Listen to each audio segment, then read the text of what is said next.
Assalamualaikum warahmatullahi wabarakatuh.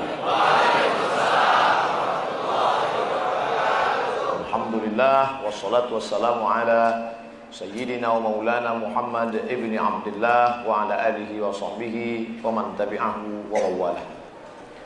Saat masih sekolah saya meminjam uang kepada teman saya. Teman saya memberikan uang sambil mengatakan tak perlu dikembalikan. Tapi saya berjanji untuk mengembalikan.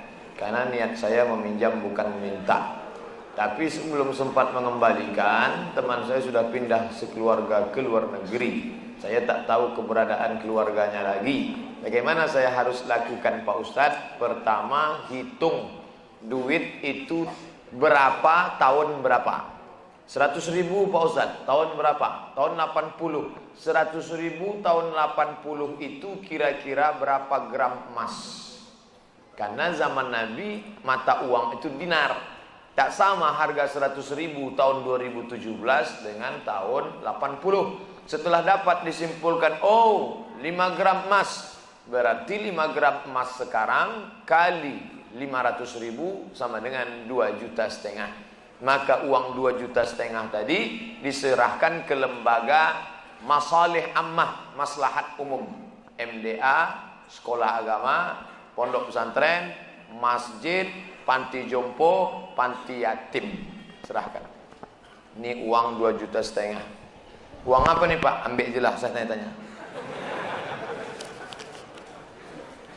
Apa hukumnya minjam duit kepada toke untuk berangkat umroh, membayar hutang dengan toke dengan cara menjual kelapa kepada toke dengan harga lebih murah dibanding kita tidak berhutang kepadanya dan membayarnya secara berangsur? Masalah harga, innamal bai'u antaradin. Jual beli itu sama-sama ridha. Aku ambil barangmu, aku kasih duitku. Sah, sah. Harga tergantung kesepakatan.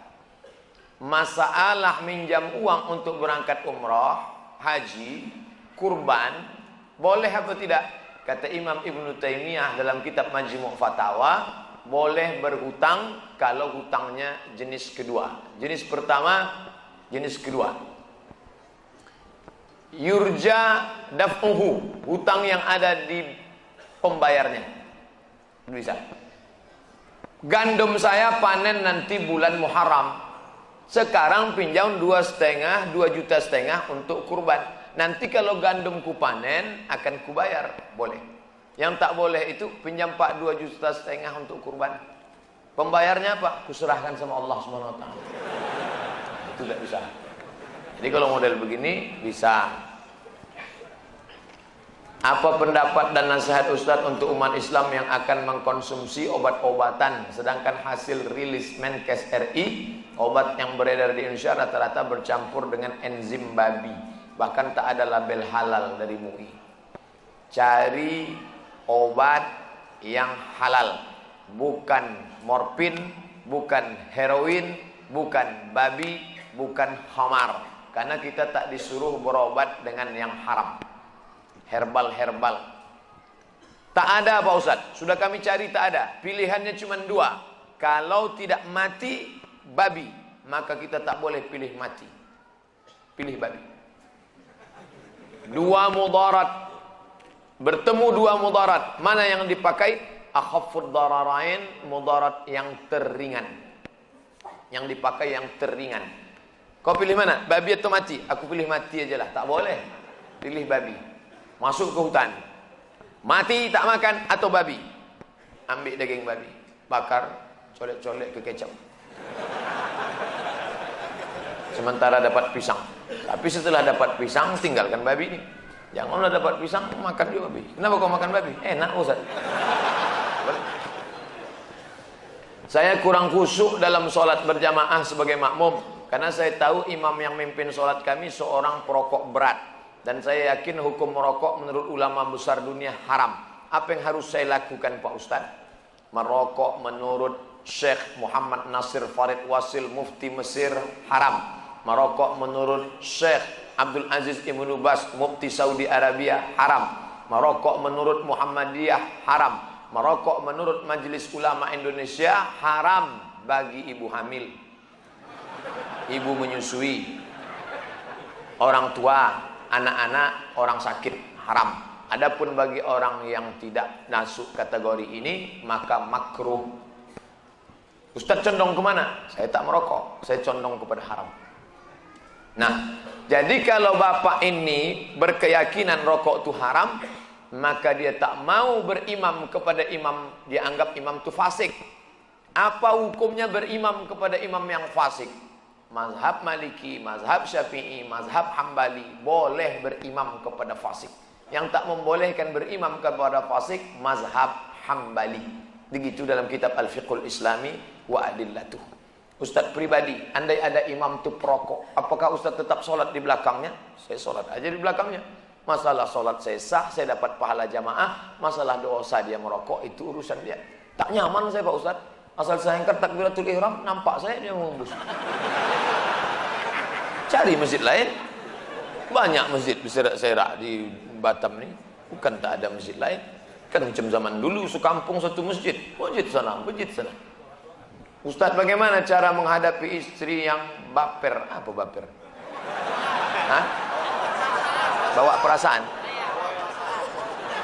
Awak orang zaman dulu, jadi cuma sikit-sikit tersinggung, terus nangis. Apalagi saya ini orangnya agak cuek. Mohon bimbingannya Pak Ustaz. Perempuan itu makhluk yang lemah, walaupun dia kuat. Oleh sebab itu Nabi SAW berpesan, khairukum khairukum li ahli. Siapa yang paling baik di antara kalian ini? Yang paling baik kepada istrinya. Maka lemah lembut. Dia tak ingin kau belikan gelang emas yang besar. Dia tak ingin kau bawa liburan ke Bali. Dia hanya ingin kau usap kepalanya. Dia ingin hanya kau ucapkan. Dia tak ditangkapnya kata-kata, kalimatnya, substansinya. Yang ditangkapnya adalah ucapan yang keluar dari mulutmu. Maka Nabi tak pernah memanggil nama Aisyah.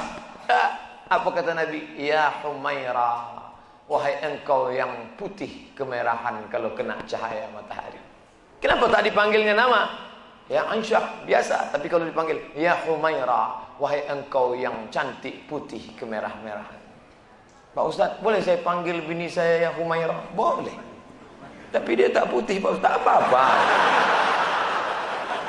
Apa-apa. Menyenangkan hati orang, apa pula salah? Jangan terlalu jujur. Bini tak panggilnya Ya Hajar Aswad. Ngamuklah orang. Istri saya mu'alaf. Dia kepingin sekali pakai hijab, tapi ibunya tak senang. Gimana Pak Ustaz? Sementara surga di bawah tapak kaki ibu. Ibu yang mana?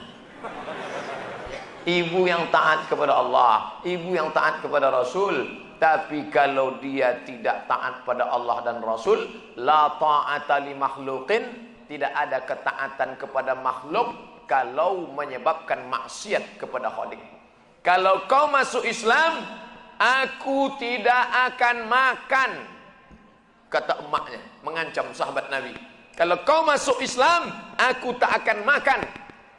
Hari pertama dia tak makan, hari kedua dia tak makan, hari ketiga badannya lemas. Apa kata sahabat? Ya ummi, oh emakku, in kanat laki mi'atu nafsan, andai kau punya 100 nyawa, keluar nyawamu satu persatu, aku tak akan meninggalkan agama ini. Ucap juga mak ya. Jangankan 1 nyawamu mak, 100 nyawamu, keluar nyawamu satu persatu, aku tetap tak akan meninggalkan agama ini. Akhirnya hari ketiga tuh makan mak. Mop-mopan aja tuh. Saya sudah 1 tahun menikah, tapi belum diberi amanah keturunan. Amalan apa yang harus saya lakukan Pak Ustaz agar saya bisa cepat diberi amanah keturunan Allah Subhanahu wa taala? Rabbi habli minas salihin. Doa siapa? Ibrahim alaihissalam. Berapa lama dia berdoa baru lahir Ismail? Nabi Ibrahim berumur 86 tahun baru lahir Ismail. Sulitkah bagi Allah membuat perempuan hamil? Innama amruhu idza arada syai'an ayyaqula lahu kun fayakun. Lalu kenapa Allah tunda? Allah hanya ingin melihat kau meneteskan air mata bermunajat di tengah malam. Ya Allah, husnuzon kepada Allah Subhanahu wa taala. Andai kau beri ya Allah, mudah-mudahan dia soleh. Andai tidak ya Allah, kau selamatkan aku dari anak nurhaka. Tak ada yang lebih hebat daripada ridha kepada Allah. Tapi tetap usaha. Banyak-banyak minum madu, kata kawan. Minum. Makan kurma mengkal. Makan. Buat jus toge. Buat. Untuk menguatkan. Apa saja kan, selama halal. Tapi kalau kata dia minum kamput, jangan. Bagaimana sikap kita menghadapi teman yang taklid buta terhadap suatu tokoh yang sudah jelas-jelas melenceng dari sudut pandang Islam. Bahkan dia selalu menyudutkan ulama lain yang mengkritik tokoh pujaannya. Dalam kitab Al-Luma' karya Imam At-Tusi, Saraj At-Tusi, kitab tasawuf ditahqiq oleh Syekh Dr. Abdul Halim Mahmud. Ayo kita ke rumah wali Allah, kata si Syekh. Diajaknya murid-muridnya, ayo kita ke tempat wali Allah. Ayo, ramailah murid-muridnya mau menengok wali Allah. Wali Allah tadi duduk dalam masjid. Inilah dia wali Allah yang mau kita tengok. Lalu si wali Allah tadi meludah dalam masjid. Maka saat itu juga Syekh mengatakan, ayo kita tegak, kita tinggalkan dia. Dia bukan wali Allah, dia wali setan. Kenapa begitu Syekh? Karena dia meludah dalam masjid bertentangan dengan syariat. Idza ra'aitar rajul, kalau kau tengok ada orang yamshi 'alal ma', bisa berjalan di atas air, yatiru fil hawa, bisa terbang di atas awan, la taghtar, jangan kau tertipu karena setan bisa melakukan itu. Tapi pandanglah bagaimana istiqomahnya. Jangan terpukau karena dianggap wali Allah. Jangan terpukau karena dia adalah profesor, doktor, insinyur, kiai, haji, buya. Jangan terpukau karena dia terkenal di YouTube, fanpage, Twitter, BBM, WhatsApp. Tapi pandanglah istiqomahnya sholat berjamaah. Pandangnya dalam amar ma'ruf nahi mungkar. Kalau kau sesuai dengan Quran dan Sunnah, ku ikuti. Tapi kalau tidak, ku tinggalkan. Ada rule of the game. Ada aturan. Jangan taklid fanatik buta. Apa hukumnya bagi orang yang suka suudzon sama orang di akhirat kelak? Ya ayyuhalladzina amanu, hai orang beriman, ijtanibu katsiran minadh-dhann, jauhilah prasangka, inna ba'dadh-dhanni itsmun, karena sebagian prasangka itu dosa. Nampak orang wajahnya cemberut, sombong dia sekarang, mentang-mentang sudah kaya. Dulu senyum sama saya, dekati dia. Kok kenapa? Tabayun, jangan mudah. Ini langsung update status, sombong dia sekarang. Datangi salam. Kok kenapa cemberut dari tadi? Kita kan lama berkawan. Itulah aku sedang ini. Kenapa? Ngomonglah. Udah sebulan nih. Kenapa sebulan? Tak bisa kentut. Patutlah. Ayo ku bawakan ke dokter sana. Begitu dibawa ke dokter, kentut aja dia tiap hari. Bagaimana bila seorang ibu menjadi suatu kebiasaan menyumpahi semua anak-anaknya? Apa hukumnya? Ya Juraij. Ada ahli ibadah namanya Juraij. Ya Juraij. Dia tak menjawab. Ya Juraij. Dia tak menjawab. Ya Juraij. Dia tak menjawab. Sampai yang ketiga tak menjawab. Apa kata emaknya? Allahumma la tumitshu hatta turihi wujuhal mumisat. Jangan matikan Juraij sebelum matanya melihat wanita tunasusila WTS PSK. Ahli ibadah anaknya. Tak mau menjawab sambutan emaknya karena dia anggap lebih mulia menyembah pada Allah. Kata emaknya, jangan matikan dia ya Allah sebelum biji matanya menengok wanita tunasusila. Kalah doa anak ahli ibadah karena doa seorang ibu. Apa yang terjadi? Tak lama sesudah itu perempuan hamil pengembala kambing. Terus ditanya, kau hamil kenapa? Karena Juraij. Dihancurkan mereka tempat ibadah Juraij, Bani Israel. Lalu kemudian mereka tangkap Juraij. Juraij, ternyata kau penipu pembohong. Katanya kau ahli ibadah. Nih pengembala kambing hamil, kau berzina sama dia. Kata Juraij, jangan kalian bunuh aku. Tunggu sampai anak lahir. Setelah anak lahir, diadakan sidang. Lahir anak, ditusuk Juraij. Telunjuknya ke pusat. Ya ghulam, hai anak kecil. Man abuka. Siapa ang? Bapakmu siapa? Who is your father? Bapakmu siapa? Apa jawab anak itu? Ra'il ghanam. Bapakku pengembala kambing. Apa makna kisah ini? Allah mau menunjukkan mata Juraij akhirnya menengok wanita tuna susila. Maka kalau marah sama anak, jangan bilang, hei hantu, hei setan. Jadi hantu, jadi setan dia. Kalau marah sama dia, hei gubernur Kepri, hei anggota legislatif, insya Allah jadi dia. Paling tidak jadi calon, jadilah. Bila kita sudah menyuruh anak mengaji sekolah, tapi si anak masih bandel dan terjerumus ke lembah narkoba, apakah kita disebut gagal mendidik anak? Kalau hendak membentuk buluh bambu, biarlah dari rebung. Rebung yang putih dibentuk melengkung, melingkar, membulat, memetak. Tapi kalau dia sudah keras, hanya dua kemungkinan. Kalau tidak dia patah, kepala kita pecah. Oleh sebab itu jaga. Sudah dimasukkan ke pesantren, lari. Sudah diberikan Quran pondok tahfiz, cabut. Sudah dididik tak juga Pak Ustadz. La yukallifullahu nafsan illa wus'aha. Allah tak membebani kita lebih dari kemampuan kita. Mudah-mudahan anak-anak kita soleh solihah insyaallah.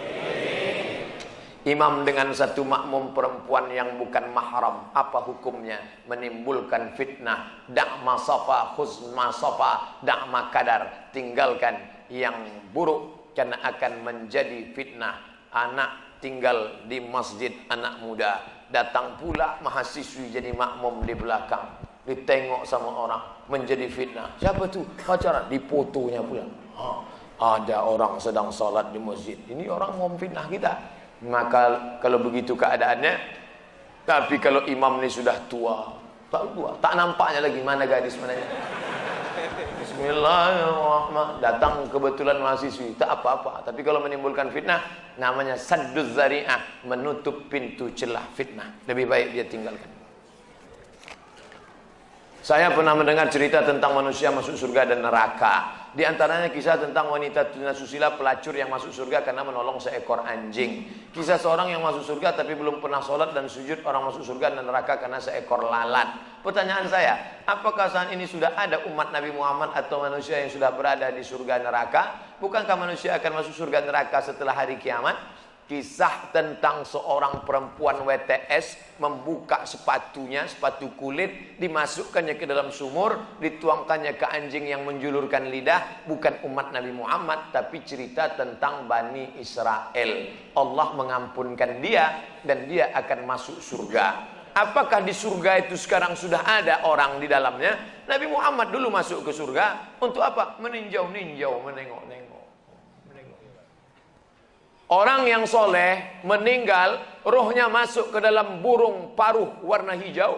Burung itu terbang ke sana kemari. Buka kitab Ar-Ruh, ditulis oleh Imam Ibnu Qayyim Al-Jauziyah. Bapak, ibu, adik-adik, kalau mau baca kitab tentang surga, neraka, alam barzah, dua kitab. Pertama At-Tazkirah Imam Al-Qurtubi, Ar-Ruh Imam Ibnu Qayyim Al-Jauziyah. Ada orang-orang dibawa singgah ke surga jalan-jalan. Ini pemukiman, real estate, rumah mewah. Nanti akan ditempati 1 Januari 2018. Tapi sebelum itu orang boleh jalan-jalan, nengok, survei-survei dulu. Makanya orang mati syahid wajahnya senyum. Kenapa orang mati syahid wajah senyum? Karena sebelum nyawanya keluar, malaikat sudah mengepakkan sayapnya. Di situ nampaknya kau akan mati, kau tinggal di lorong blok C nomor 15. Senyum dia. Nah, ini kita sekarang jangankan tempat surga, parkir pun payah. Apa hukumnya jika saya sholat sambil menutup mata agar sholat saya menjadi lebih khusyuk? Apakah ini tak boleh Pak Ustadz? Sebab dulu saya pernah tanya hal ini pada dosen agama, katanya ini tak boleh karena dianggap tak sopan pada Allah. Sementara jika mata saya terbuka, saya sulit untuk khusyuk. Adakah solusi untuk saya Pak Ustadz? Thanks. Ada gambar senyum. Titik 2. Sekarang saya mau menunjukkan beberapa riwayat sahabat Nabi itu sholatnya pejam mata atau buka mata. Jangan jawab. Nabi jadi imam, sahabat di belakang. Ketika sedang sholat, Nabi buka selopnya, sendalnya. Waktu itu Masjid Nabawi pasir. Nabi buka selopnya, semua sahabat yang ada di belakang membuka selop. Kira-kira sahabat di belakang pejam mata atau buka mata? Buka, karena kalau pejam mana dia tahu. Uqtulul aswadaini fi shalah, bunuhlah dua yang hitam ketika kau sedang salat. Allahu akbar. Lewat dua yang hitam. Apa yang hitam itu? Kalajengking dengan ular. Bunuh. Kira-kira orang sholat bisa ada dua yang hitam lewat, dia tahu matanya terbuka atau tertutup? Terbuka. Kalau tertutup, tiba-tiba udah tegak anaconda. Nah, terbuka. Jadi masalah sholat terbuka atau tertutup, terbuka. Tapi ada saat tertentu kita mesti tutup. Saya pernah mengalami. Pas di depan saya pakai baju kaos, tertulis di belakangnya, hidup memang susah, jangan bikin susah. Asal saya buka, terbaca Pak.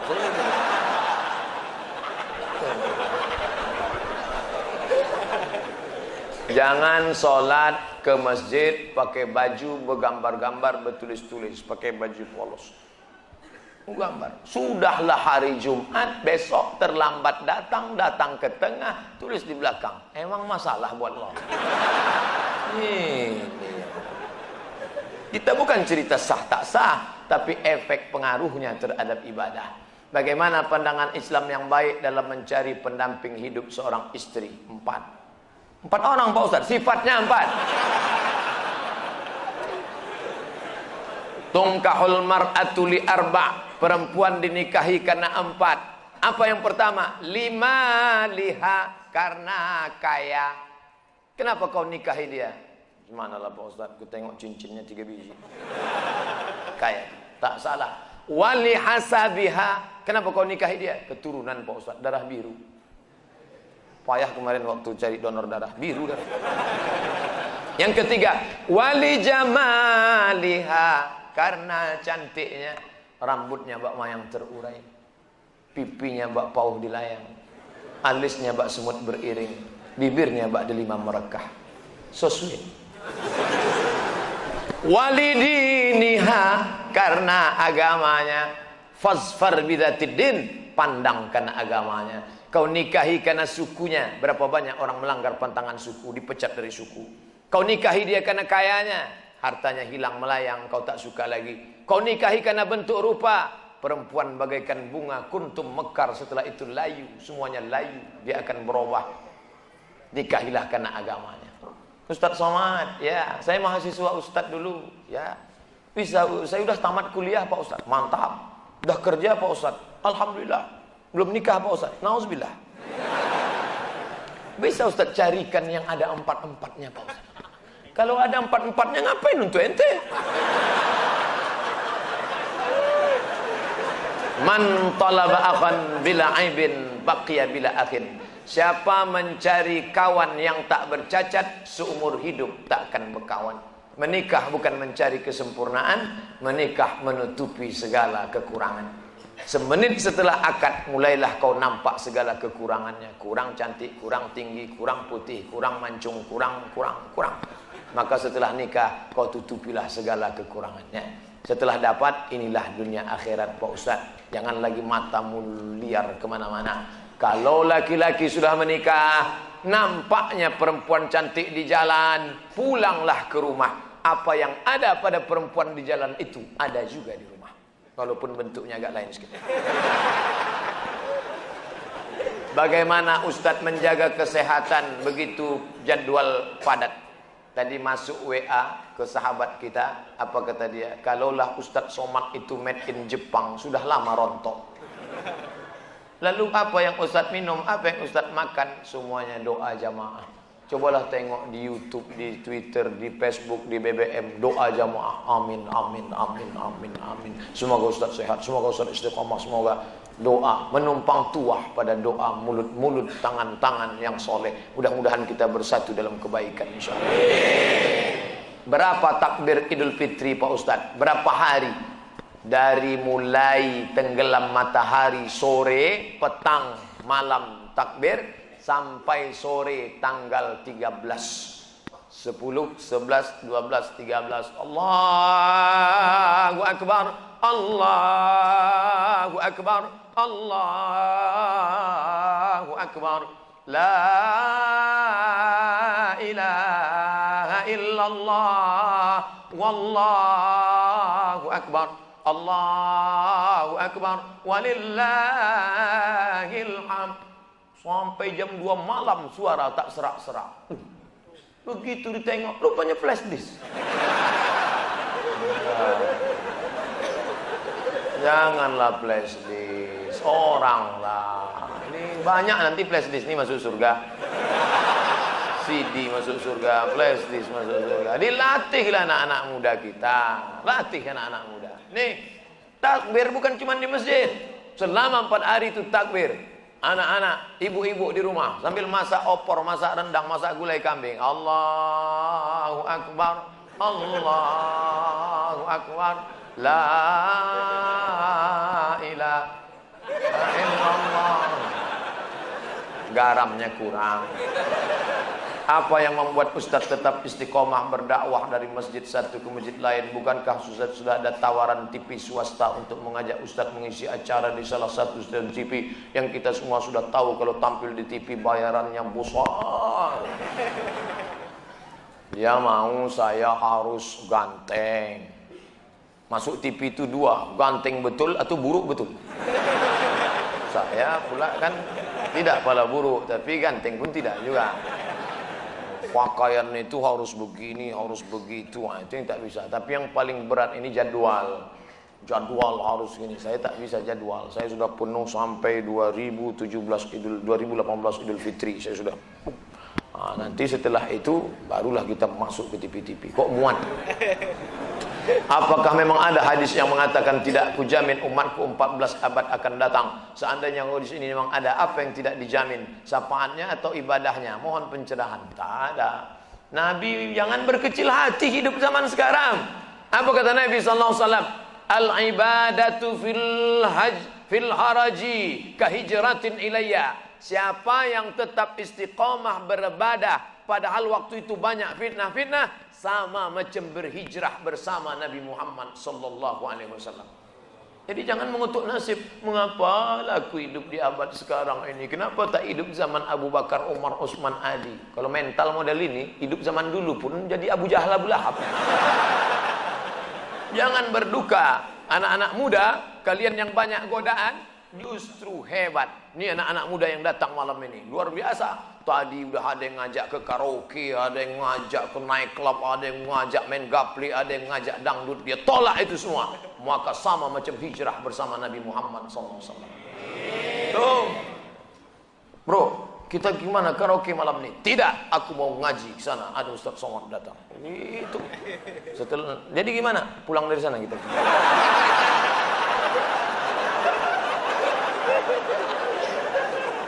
Ada suatu hadis yang mengatakan bahwa menikah itu adalah sunnahku.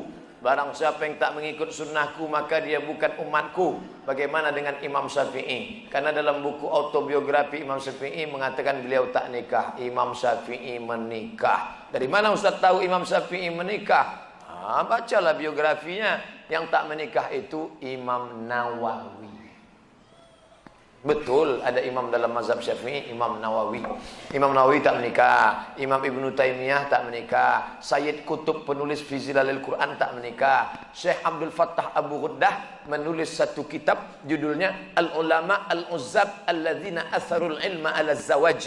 Biografi ulama-ulama yang tak menikah sampai mati karena lebih memilih ilmu daripada nikah. Kenapa Ibnu Taimiyah tak menikah? Kalau Ibnu Taimiyah menikah, istrinya itu pasti tetap tinggal karena dia lebih lama di penjara daripada di luar penjara. Sayyid Qutb digantung 1966, mati dalam keadaan ditulisnya tafsir itu di penjara. Maka mereka itu memikirkan mudaratnya lebih besar. Tapi kalian yang muda sekarang jangan kalian ikut ini. Zaman Imam Nawawi dulu dia tak menikah. Perempuan zaman itu biji matanya aja yang nampak. Godaan tak kuat. Zaman sekarang perempuan biji matanya tertutup, yang lain terbuka. Jangan, jadi berubah zaman. Jangan kan aku mau ikut Imam Nawawi aja. Tak bisa, lain. Lain, tak bisa. Godaan luar biasa. Ini saya mau pulang nih, godaan yang paling terberat nanti jumpa pramugari lah.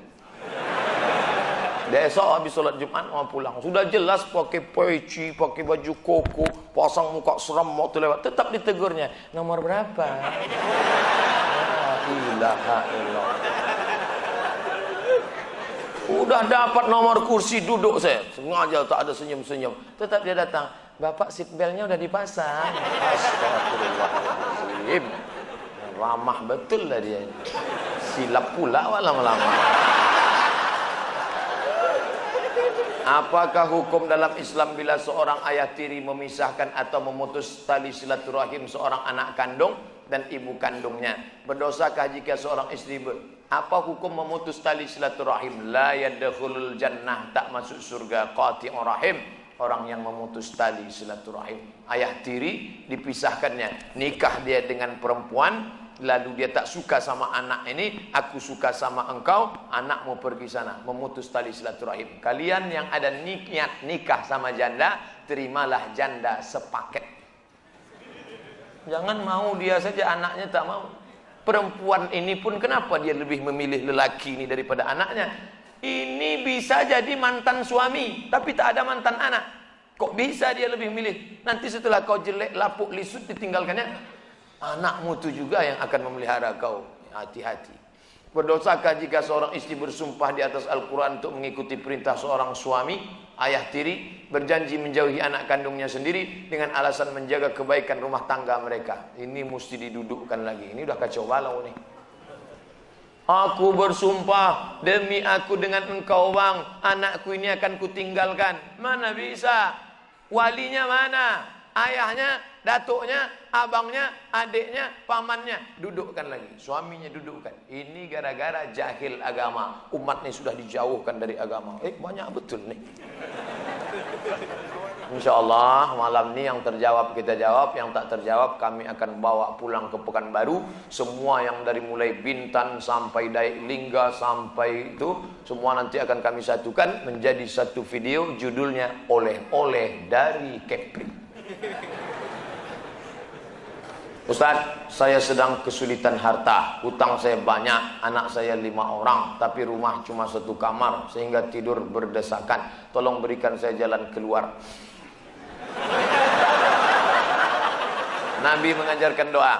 Ya Allah, ya Rasulullah, aku dililit utang. Kata Nabi, kau baca doa ni. Hadis riwayat Ahmad bin Hanbal. Allahumma inni a'udzubika minal hammi wal hazan wal ajzi wal kasal wal jubni wal bukhul wa dhala'id daini wa ghalabatir rijal. Allahumma inni a'udzubika minal hammi, jauhkan aku dari susah hati, wal hazan, kesulitan, wal ajzi, sifat lemah, wal kasal, malas, wal jubni, pengecut, wal bukhli, pelit, wa dhala'id daini, dililit hutang, wa ghalabatir rijal, dikuasai orang lain. Bangkit semangat, hilang pengecut, bekerja, rezeki terbuka. Kerja, kerja, kerja. Apa yang mau dikerjakan? Ini yang jadi masalah. Dulu belum tahu riba, saya KPR. Sekarang saya sudah tobat. Apakah saya harus tinggalkan rumah itu atau gimana Pak Ustaz? Kalau bisa kau jual, modalnya saya kau ambil, dulu iurannya berapa, ambil modalnya saja, lalu buka peluang baru. Begitu cara tobat dari riba. Ada yang mengatakan riba saya itu kan diakatnya, maka tobatlah dengan tidak mengulanginya. Adapun bulanan saya itu adalah hutang, maka hutang harus dilunasi bayarnya Pak Ustaz. Ini nanya apa nawar? Begitu cara tobatnya. Ambil modalnya saja yang pernah terbayar, sisanya itu bukan hak engkau. Mereka keluar dari Islam, bagaimana anak panah keluar dari busurnya? Apakah masalah yang bisa dikatakan hadis tersebut Pak Ustaz? Ramhu, anak panah keluar dari qaus, sebagaimana melesatnya anak panah keluar dari, begitulah mereka keluar dari Islam. Apakah karena mereka tidak hafal Quran? Mereka baca Quran, tapi Quran itu hanya lewat di ujung lidah, tak sampai masuk ke dalam hanajirahum, hanya ke tenggorokan saja. Mereka keluar dari Islam seperti melesatnya busur dari anak panah dari busurnya. Siapa itu? Orang Khawarij yang mengkafirkan Sayyidina Ali, Sayyidina Amr bin As, Sayyidina Muawiyah. Mereka menikam Sayyidina Ali radhiyallahu an. Ini 3 orang ini harus dibunuh. Ali harus mati, Muawiyah harus mati, Amr bin As harus mati. Ditikamnya. Mereka dikatakan Nabi keluar dari Islam. Kenapa? Takfiri, mengkafirkan orang Islam. Ketika kau katakan saudaramu, hei kafir, padahal dia tak kafir, maka engkaulah yang kafir. Itu sindiran Nabi tentang Khawarij. Apa hukum menikahi perempuan yang gila, tak berakal sehat? Al-uyub al-musyawwahah. Ada beberapa aib, cacat, perempuan boleh diceraikan, bukan wajib, tapi terserah dia. Menikah dia, tiba-tiba perempuan itu gila, maka termasuk uyub musyawwahah. Gila, junun, baras, kena penyakit kusta, supak, maaf cakap nauzubillah, tiba-tiba putih, lalu kemudian maaf tersumbat kemaluannya. Kalau laki-laki dia terkena penyakit impotensi, ada diberi kesempatan berobat setahun. Kalau setahun dia sembuh, melanjutkan. Kalau tak sembuh, maka perempuan boleh menggugat, laki-laki boleh menceraikan. Saya tak mau menceraikan dia Pak Ustaz, walaupun dia gila, cinta kami kekal abadi. Ya tak apa-apa. Jika dulu pernah berjanji akan menikah dengan perempuan dan menerima apapun kekurangannya, tiba-tiba dia sakit gila, sudah 10 tahun lebih belum juga sembuh, sudah berobat tapi belum sembuh, apakah harus nikah atau batal janji? Gila termasuk penyakit yang membolehkan untuk membatalkan, namanya al-uyub al-musyawwahah. Maka engkau pun tidak dibebani hukum. Kalau kau mau terima, tapi begini gila, berat itu. Mengurus diri kita lagi, mengurus dia lagi. Maka jangan kau merasa berdosa pada perbuatan yang tak mesti berdosa.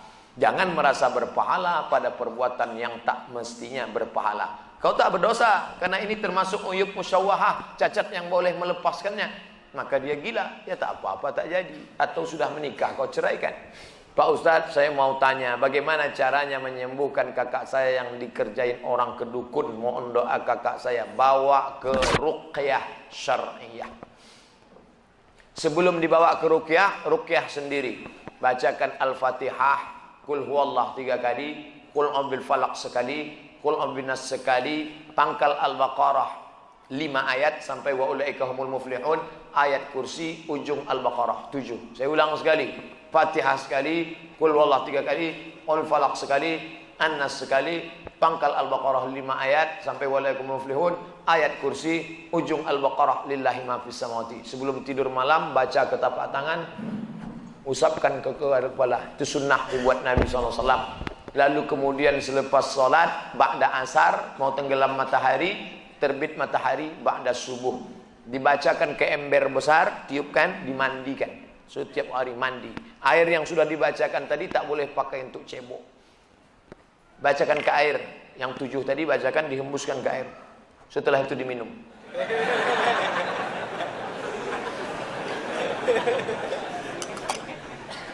Mana dalilnya? Buka buku 37 masalah populer. Datang sahabat Nabi melapor, ya Rasulullah, ya ada orang kena sihir gila. Lalu kubacakan Al-Fatihah, kukulum air liurku. Setelah banyak kuludahi, sehat dia ya Rasulullah. Nah, itu dalil tentang ruqyah. Pak Ustadz, saya mau bertanya, bagaimana cara ampuh melamar anak orang supaya luluh hatinya?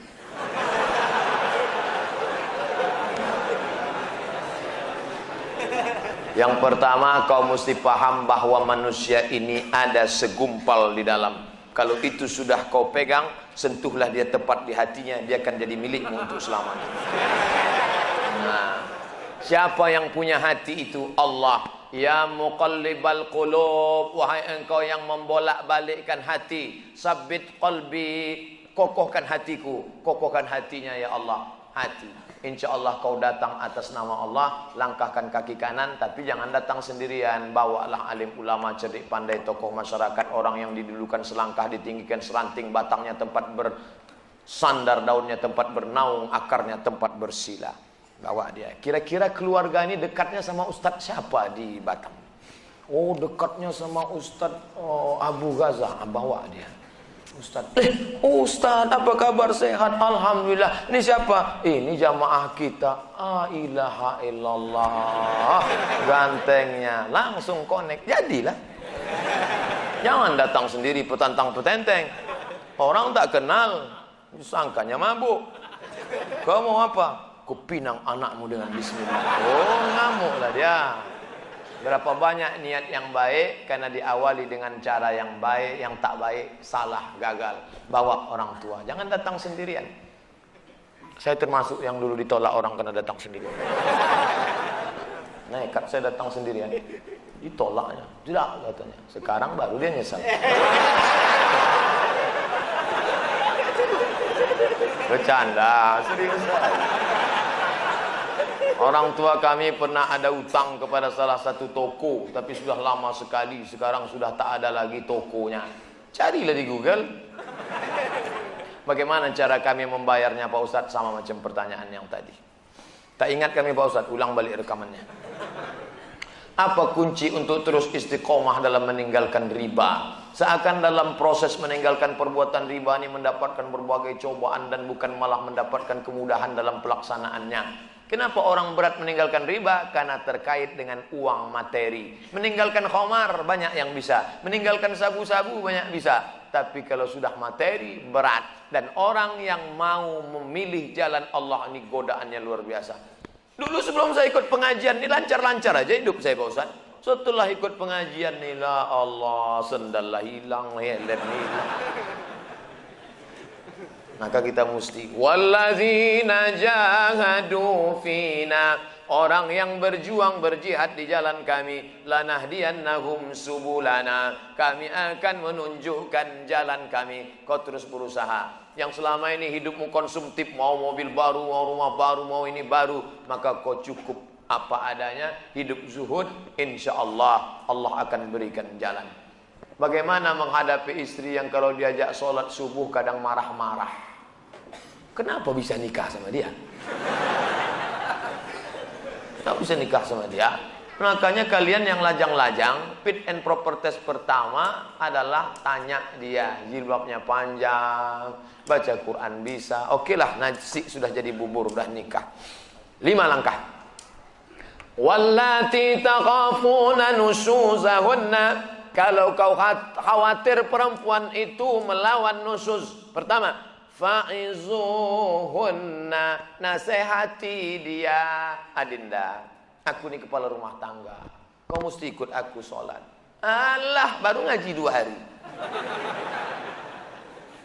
Tak mempan. Langkah kedua, wahjuruhunna fil madaji, pisah tempat tidur.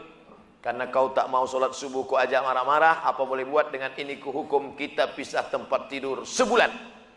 Memang itulah yang kau tunggu-tunggu. Ayo. Lawan. Watribuhun, langkah ketiga. Karena kau tak juga mau mengikut cakapku, watribuhun, maka kalau begitu ku tempeleng. Wah, kau ditempelengnya. Begitu pas mau ditempelengnya, datang si istri, difotonya. Langsung dipostingnya ke FB. Teganya. Panggil sama Pak Kapolsek. Anda menempeleng istri Anda? Tidak Pak, ini fotonya. Kok Bapak tahu? Istri Anda kan friend sama saya. Tak bisa. Yang ketiga ini tak bisa. KDRT, kekerasan dalam rumah tangga. Langkah keempat, fab'asu hakaman min ahlihi wa hakaman min ahliha, panggil mediasi keluarga pihak laki-laki dan pihak perempuan. Anak keponakan kita ini mau dibawa kemana hubungan ini? Ini sudah buntu nampaknya. Mereka tak bisa lagi kita pertemukan, macam Tom and Jerry. Jadi bagaimana? Iyurida islahi yuwaffiqillahu bainahuma. Kalau mau berdamai, insya Allah akan mempertautkan mereka berdua. Langkah yang paling fatal yang kelima, karena kau tak juga menurut, keluarga mediasi pun gagal, apa boleh buat? Dengan ini ku jatuhkan talak 1. Abghadul halal ilallah, jangan sampai. Perempuan-perempuan, berubahlah kalian, patuh, taat kepada suami. Taat pada suami. Yang belum menikah, cari istri. Tak usah terlalu cantik. Saya nasihati ke mahasiswa-mahasiswa saya, kalian cari istri jangan terlalu cantik. Nanti orang nuduh kalian pakai pelet. Jangan terlalu buruk, nanti malu kalian bawanya undangan. Yang sedang-sedang saja, jilbabnya panjang, tak terlalu banyak pakai makeup, orangnya penuh kesederhanaan. Adinda, sudikah kau menikah denganku? Kita mulai dari nol. Insya Allah mau. Ada perempuan sekarang mau nikah dari nol, Pak? Ada, banyak di pom bensin.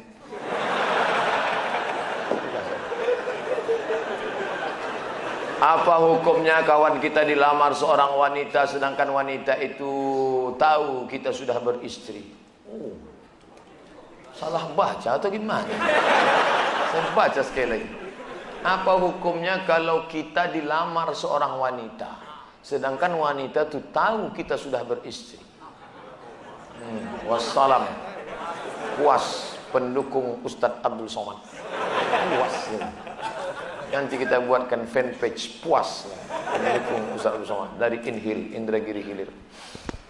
Kalau ada perempuan mengirim kita pesan message FB segala macam, Ustadz mau dong jadi imamku dunia akhirat. Aku sudah punya makmum. Makmum kan makin banyak jamaahnya makin bagus.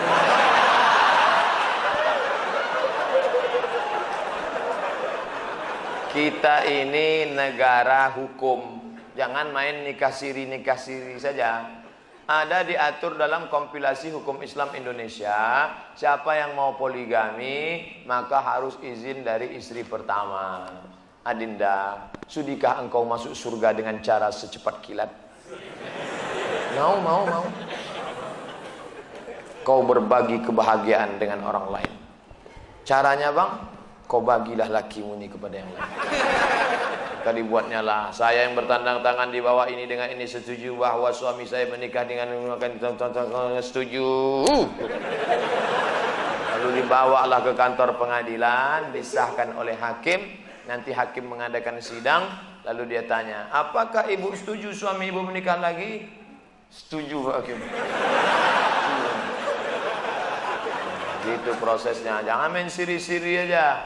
Ini diam, tiba-tiba siri berkelahi, pecah. Itu sama orang menghilangkan bau jengkol dimakannya petai.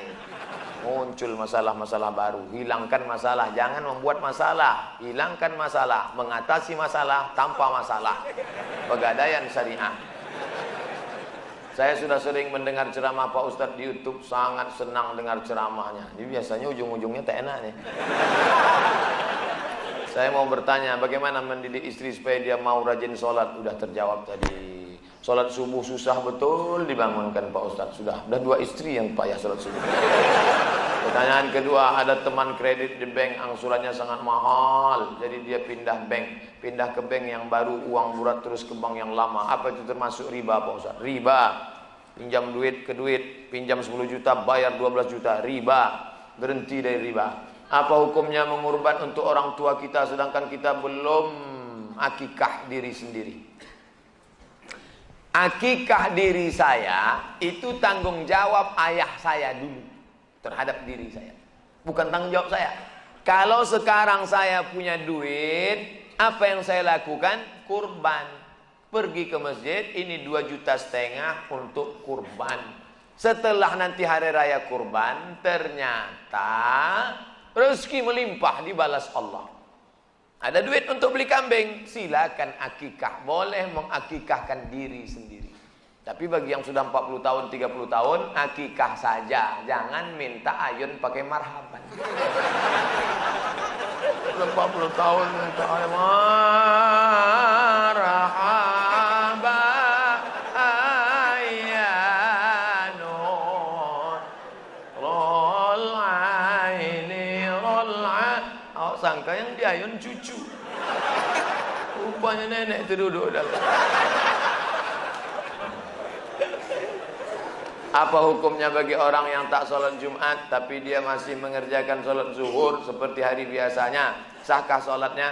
Man tarakal jum'ata, siapa yang meninggalkan sholat Jumat salasa maratin tahawunan tanpa ada uzur syar'i, disengajanya, taba'allahu ala qalbih, Allah mengunci pintu hatinya. Hukuman yang diberikan Allah terkunci pintu hati. Khatamallahu ala qulubihim wa ala sam'ihim wa ala abasarihim. Hati terkunci, telinga tersumbat, mata tertutup. Summum bukmun umyum fahum la yaqilun. Kenapa? Gara-gara menyepelekan sholat Jumat. Cepat-cepat datang. Besok hari Jumat, cepat datang. Ini saya tengok anak-anak muda di luar masjid sampai merokok. Kalian kenapa tak masuk? Masih khutbah Ustaz. La ilaha illallah. Tujuan sholat Jumat itu kan mendengar khutbah.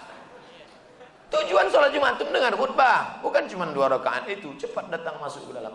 Alhamdulillah Pak Ustaz, saya selama khutbah tadi saya masuk di dalam, tak ada saya ngomong sepatah pun. Kenapa? Itu tidur. Begitu khotib, innallaha ya'muru bil adli wal ihsan.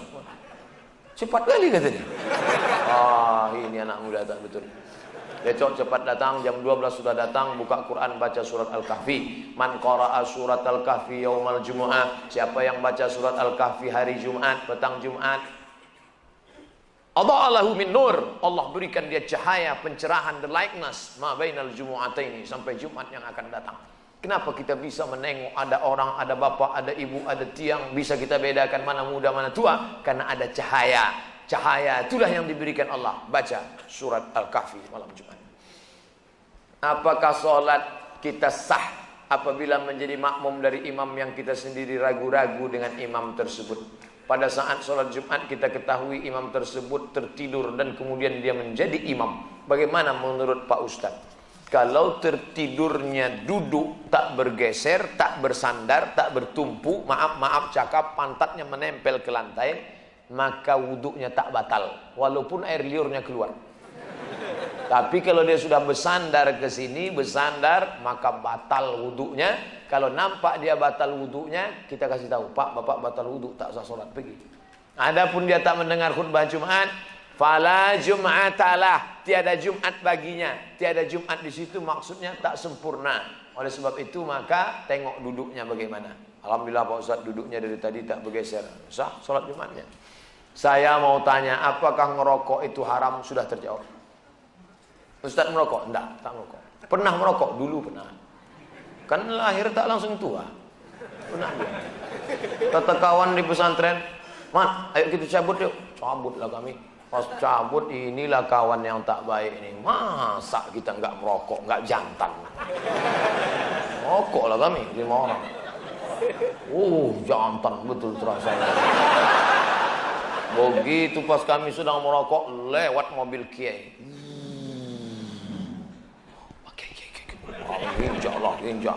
Alhamdulillah tak nampaknya. Tiba-tiba mundur mobilnya tadi. Mundur, datang dia tanya, merokok ya? Merokok ya? Kami diam semua. Kawan yang satu ini penakut. Merokok ya? Enggak, Pak. Pas bilang enggak, tuh asapnya keluar. Enggak, Pak. Keluar asapnya. Baliklah kami ke asrama.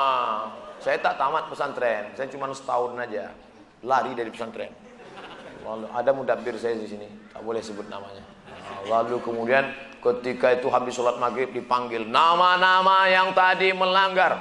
Saya sholat hajat 2 rakaat bernazar, ya Allah, kalau nanti kiai itu lupa namaku, ku bacakan Yasin 3 kali. Pas dibacakan nama-nama yang melanggar hari ini, yang merokok, yang ini, yang berbahasa Indonesia, dibacanya dari ujung sini, tak ada nama saya. Memang makbul doa sholat hajat. Wah, sejak itulah saya berhenti saya tak merokok. Banyak juga kawan-kawan ini merokok. Kenapa merokok? Kau kenapa merokok? Ini kan bisa kena impotensi apa segala macam. Ustadz baca baik-baik macam mana. Rokok dapat yang berbahaya Pak Ustadz. Kalau beli tak apa-apa katanya. Andai jamaah sekarang. Kenapa sholat dan zuhur dan asar bacaannya suaranya tak terdengar? Subuh jahar, bismillahirrahmanirrahim. Isya jahar, zuhur, asar tak. Allah tak ada sebut alasan di Quran, Nabi tak ada menyebut, sahabat tak ada menyebut. Salah satu ulama ada menyebut, kata dia, malam itu sunyi. Wa ja'alna lailakum subata, kami jadikan malam kamu sebagai istirahat sunyi. Lawan dari sunyi adalah bising. Sunyi, maka lawannya adalah bersuara. Maka sunyi itu dipecah dengan suara. Bismillahirrahmanirrahim. Sedangkan siang itu ribut, hiruk pikuk. Maka lawannya adalah sunyi. jawaban itu bukan dari Nabi. Itu murni tauqifi dari Allah Subhanahu wa taala. Tapi kalau mau salah satu jawaban ulama mencoba menjawab, begitulah bunyinya. Bagaimana cara kita mengambil baik hakikat diri yang sebenar-benarnya agar kita bisa mengenal baik, merasakan akan kehadirat Allah di setiap jaga kita. Man arafa nafsahu faqad arafa rabbahu. Siapa yang mengenal dirinya, maka kenallah dia akan Tuhannya. Bukan hadis Nabi. Apa penjelasan itu kata ulama ahli hadis? Ini bukan hadis tapi maknanya baik. Kalau engkau kenal dirimu yang hina, maka sadarlah engkau Allah mulia. Kalau kau kenal dirimu yang lemah, sadarlah engkau Allah maha kuasa. Kalau kau kenal dirimu yang mati, sadarlah engkau dia yang tak pernah mati. Kalau kau kenal dirimu yang diberi hidup, maka sadarlah engkau dia yang maha hidup. Kenali diri baik-baik. Orang yang paling celaka adalah halakam ru'un lam ya'rif qadrahu, celaka yang tak tahu siapa jati dirinya. Apakah setiap kita membaca syahadat dalam solat wajib diikrarkan dalam hati? Mulut mengucap, hati connect. Nih hati, nih mulut. Tak boleh putus. Inna sholati wa nusuki wa mahyaya wa mamati. Bismillahirrahmanirrahim. Mulut bergerak. Apakah Nabi itu kalau sholat mulutnya bergerak atau tak bergerak? Kata tabi'in bertanya kepada Khabbab ibnul Ars. Ya Khabbab, ya. Nabi itu kalau sholat mulutnya bergerak atau tak bergerak? Kata Khabbab, Nabi kalau sholat mulutnya bergerak. Dari mana kau tahu? Bittirabi lihyati, karena aku tengok jenggotnya bergoyang. Mulut bergerak, hati. At-tahiyatul mubarakatuh shalawatut thayyibatu lillah. Assalamualaikum. Di agak-agak yang mendengar telinga kita saja, hamsah namanya. Kalau sampai telinga kawan terdengar, dua kemungkinan, jahil atau peka.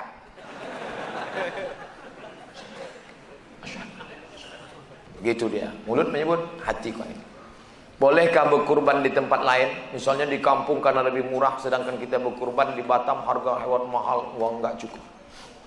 Tidak boleh membawa hewan kurban lebih dari jarak qashar sholat. Jarak qashar sholat itu berapa? 89 km. Begitu dalam fikih. Kenapa kurban di Arab Saudi bisa dibawa ke Djibouti, dibawa ke Mogadishu Somalia, dibawa ke Afrika? Kenapa?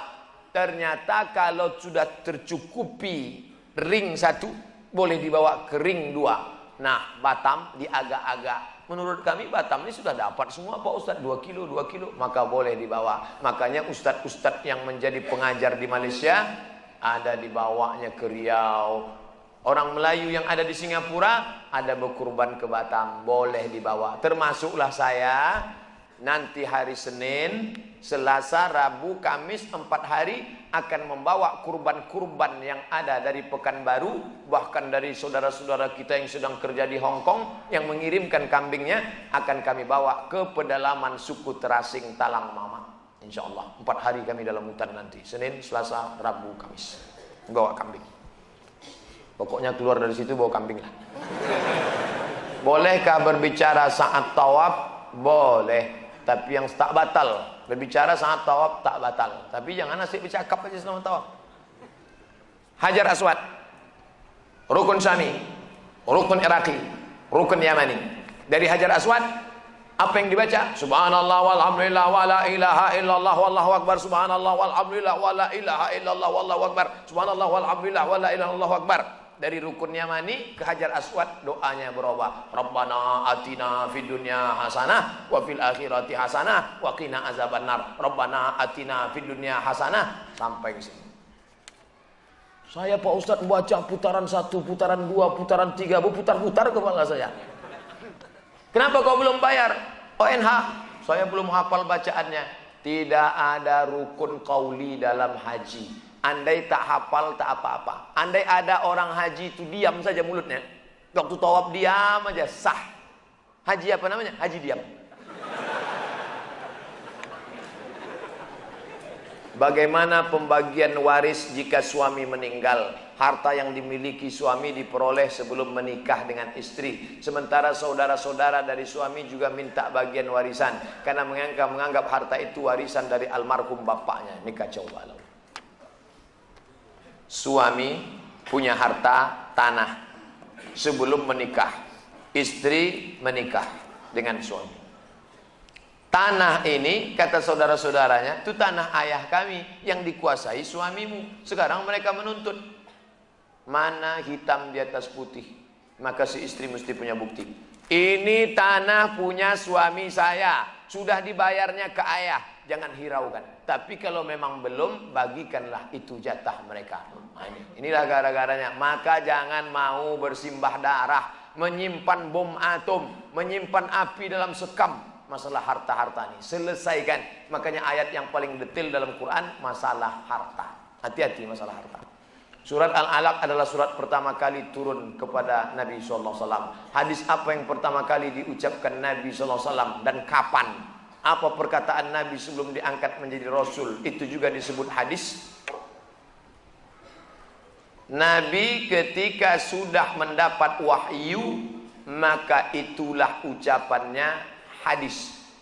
Turun malaikat membawa ayat Quran, dipanggil penulis wahyu, itulah wahyu. Sedangkan hadis, sejak dia menjadi Nabi SAW diangkat oleh Allah Ta'ala. Wa ma yantiqu anil hawa, dia tidak bicara mengikuti hawa nafsunya. In huwa illa wahyun yuha, wahyu dari Allah SWT. Wahyu terbagi dua. Wahyu yang teksnya dari Allah, Quran. Wahyu yang dari Nabi Muhammad SAW, ucapannya, maknanya dari Allah, itulah hadis Nabi SAW yang disusun oleh Imam Muhammad bin Ismail bin Ibrahim bin Mughirah bin Bardizbah Al-Bukhari dalam kitab Sahih Bukhari 7275 hadis. Mana hadis yang pertama Pak Ustaz? Dalam istilah musalsalat, biasanya syekh pertama kali mengajarkan hadis, Ar-Rahimuna yarhamuhumur Rahman, irhamu man fil ardi yarhamukum man fis sama. Itu hadis pertama, namanya musalsalat bil awwaliyah. Tapi itu bukan hadis pertama yang keluar dari mulut Nabi SAW. Tapi tradisi, hadis yang pertama kita bahas dalam pengajian ini adalah yang saya terima dari guru saya pertama kali, Ar-Rahimuna yarhamuhumur Rahman, irhamu man fil ardi yarhamukum man fis sama, dari sahabat Nabi namanya Abdullah bin Amr bin As, disebutkan oleh Imam Ahmad bin Hanbal dalam kitab Musnad Ahmad. Ini tentang hadis. Apabila masbuk pada sholat subuh, di rakaat kedua makmum mengikuti kunut imam, apakah saat rakaat kedua nanti dia baca kunut lagi? Ya, ini imam, ini makmum. Rakaat kedua bagi imam, rakaat satu bagi makmum. Ketika imam salam, maka makmum rakaat kedua. Saya ulang balik, rakaat kedua bagi imam, rakaat satu bagi makmum masbuk. Ketika imam salam, rakaat kedua bagi makmum, maka di rakaat kedua si makmum baca kunut lagi kalau dia bermazhab Syafi'i. Dua, jika non muslim mengucapkan syahadat, apakah otomatis dia masuk Islam walaupun hanya sekedar bercanda? Karena teman saya jangankan syahadat, azan pun dia pandai Pak Ustaz. Kalau sekedar berbunyi, beo pun masuk Islam. Asyhadu Allah, asyhadu Allah, asyhadu Allah, asyhadu Allah. Oleh sebab itu maka apa itu iman? Tiga. Apa itu iman? Tiga. At-tasdiqu bil qalbi, dinyatakan dengan lidah. Al-iqraru bil lisani, at-tasdiqu bil qalbi, dibenarkan hati. Al-iqraru bil lisani, dinyatakan dengan lidah. Wal amalu bil arkani, dilaksanakan dengan anggota tubuh. Makanya masuk Islam diisytiharkan di masjid, diumumkan. Apakah Anda masuk Islam ini ada paksaan? Tidak Pak. Apakah Anda serius atau main-main? Tidak Pak. Apakah masuk Islam karena hanya mau nikah sama anak orang Islam? Tidak Pak. Ente dipersaksikan orang banyak? Iya Pak. Ini serius, jangan asik main-main saja. Di Batam banyak pedagang barang bekas yang membeli barang dari Singapura dengan cara borongan karungan seperti beli kucing dalam karung. Kadang bagus, kadang jelek. Apakah ini termasuk gharar Pak Ustadz? Gharar. Kita tak boleh membeli yang tidak ada kepastian. Gharar. Kita insya Allah sampai pukul 9.15. Masih ada waktu 20 menit lagi. Ada